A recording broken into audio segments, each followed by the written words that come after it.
Great anticipation for small signs. Small signs. This young woman, small town. I mean, young woman, barely a woman.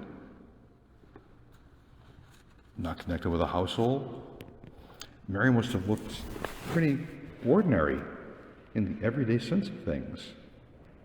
Some might say, not that noteworthy, maybe a little insignificant. God knew what God wanted. God knew Mary in the heart long before Joachim and Anne knew Mary.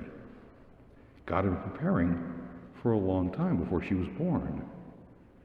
We are not the only ones who think of Advent as a season of great anticipation.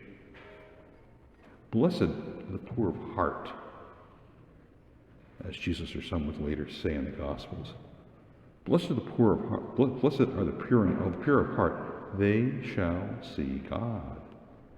Mary would see God in intimate ways, overshadowed by the Holy Spirit, carrying the Son of God, Son of Man in her womb, holding him to her breast and feeding him, watching him in life, preach, teach, move people, captivate crowds, also see him suffer injustice, suffer humiliation, suffer pain.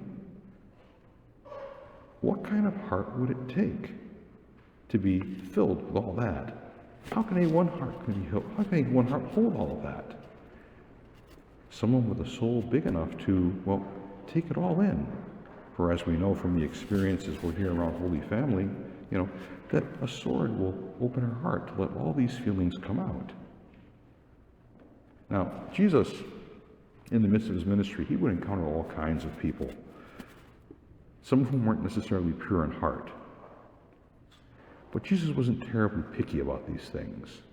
Jesus spoke with anyone and everyone. After all, there were people who used to chase Jesus down because he was dining with tax collectors and sinners, and all sorts of public sinners.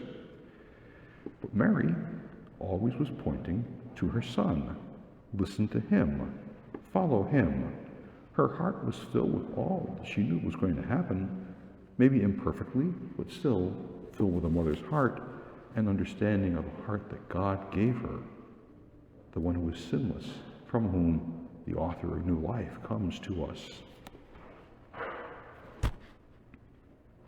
Jesus' promises, all of us, will be filled. And we now have just the reminder that we who follow him can follow a path that is blessed. May we think about Mary and her saying yes as that first sign of the first one who is blessed in this way. Mary, immaculately conceived. Mary, the mother of the Son of God, Son of Man. Mary, the first of the disciples. Mary, faithful and faith-filled. An example for us, from one who maybe not many people paid much attention to, tended to overlook her because after all, she was that young girl from a small town that no one knew.